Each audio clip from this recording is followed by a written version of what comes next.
My name is Chelsea Laws, and I chose myelofibrosis.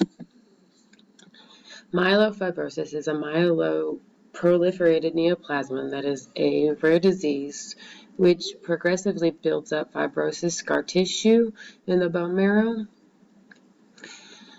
This disease can develop slowly and maintain being stable for a while before knowing that you have developed myelofibrosis.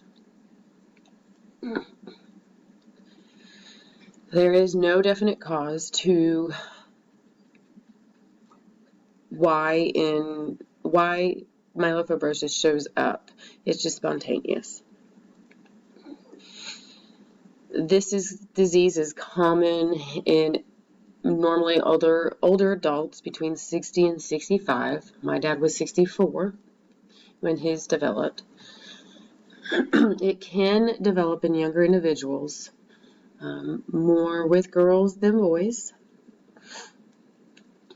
The progression of myelofibrosis is driven by an uncontrolled proliferation of a malignant stem cells through inflammatory cytokines.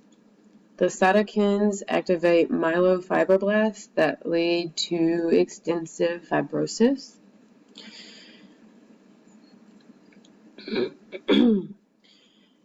Being diagnosed with myelofibrosis leaves them to decide how to treat. You can be treated therapeutically through stem cells. There is a scoring system that they developed. There's 4 scoring levels: low, intermediate 1, intermediate 2, high risk. This will decide your urgency and need for what treatment.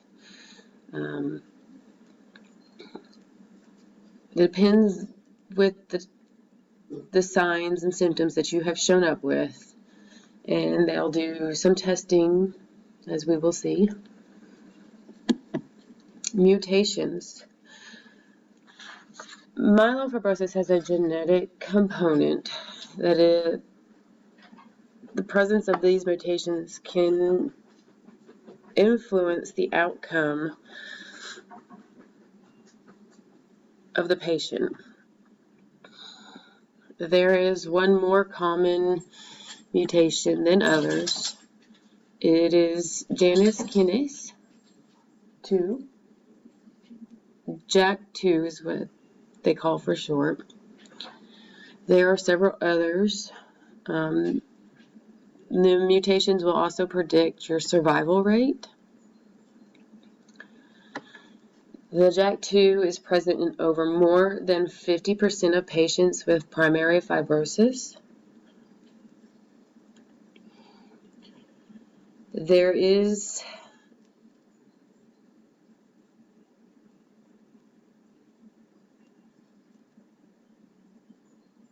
other treatments to help with the JAK2. It's an inhibitor, as we will see. There are other mechanisms of direct and indirect activation of the intracellular JAK signal transducers and activator of transcript pathway, suggesting that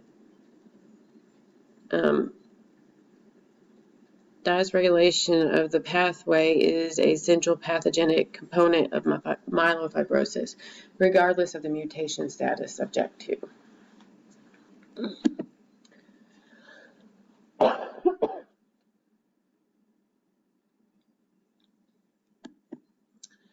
Signs and symptoms.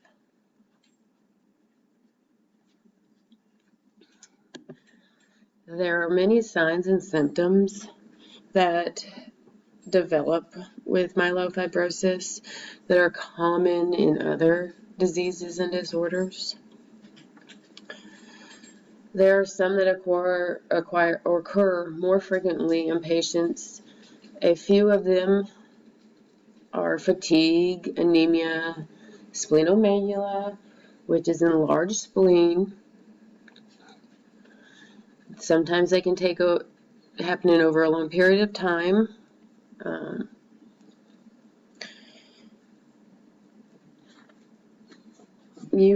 There's other signs of being hard of breathing, not as, the reason that is because there's a normal disruption in your normal blood cells production.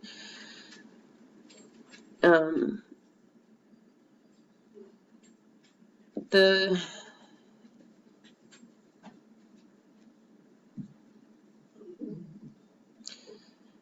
patients that do suffer from myelofibrosis, some of them, they get severe fever, infections, bleeding disorders, clotting issues. This is when they start doing tests to diagnose the disorder and how severe. Test. There's blood tests that do your complete blood count. You check your red blood cell count, your platelets, your white blood cells. There are other tests to check for, elevated uric acid, bilirubin. The blood counts will help indicate the presence of myelofibrosis, but there is further testing to diagnose. There's genetic testing for the gene, JAK2. They do bone marrow biopsy. It's an aspiration of your bone marrow, which they stick a needle in your hip area and pull out some bone marrow and send it off. Very painful.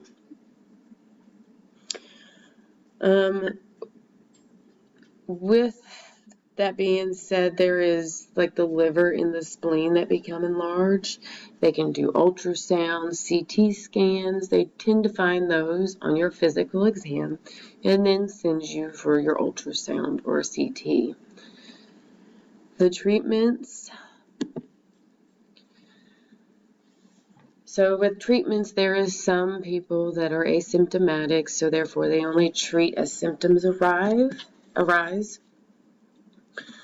So over years, they can progressively get worse, and that's when some of the treatments get heavier and a little tougher on your system.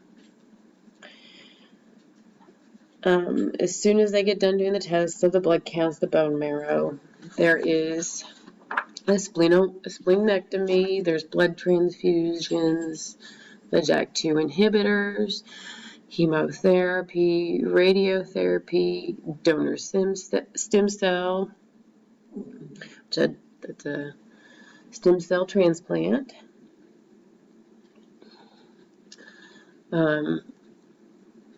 Androgen is that is with a hormone that is made by adrenal glands. Sometimes the doctors will give you artificial androgens to help with anemia. The splenectomy is if you can have surgery and with the JAK inhibitors that your spleen doesn't shrink, they do a splenectomy to remove your enlarged spleen, as you can see in the picture, an enlarged spleen.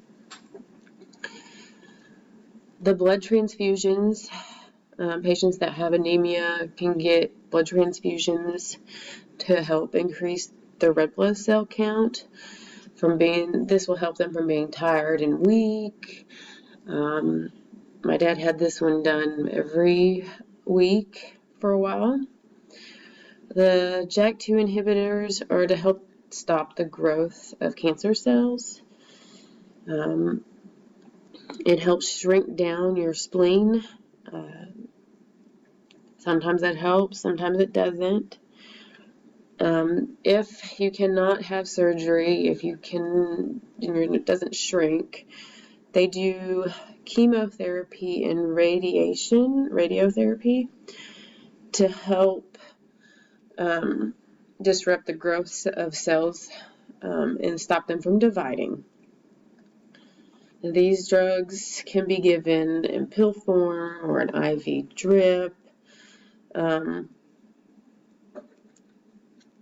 it's not suggested for everybody, but then there is the donor stem cell transplant.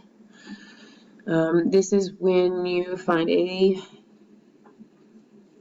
stem cell donor that matches yours.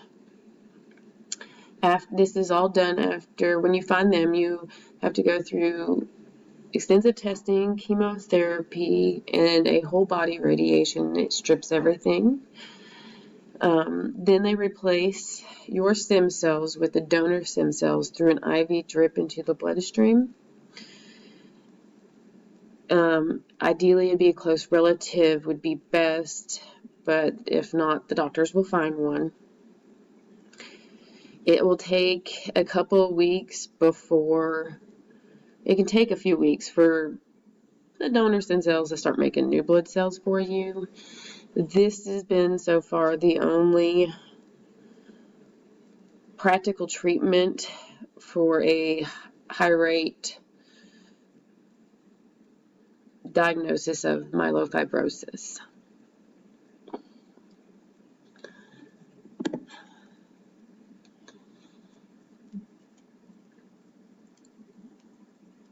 With the study of myelofibrosis has shown, with the signs and symptoms, the scoring system, over the years, they've been able to make new steps forward, better understanding this disease. The survival rate of myelofibrosis is between 2 to 11 years. 11 years being that you have the bone marrow transplant and it has worked.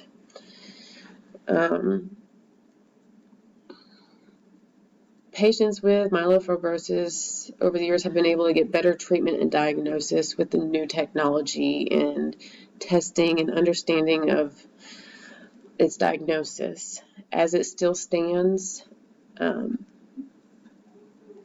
stem cell transplant is the only potential curative treatment for myelofibrosis.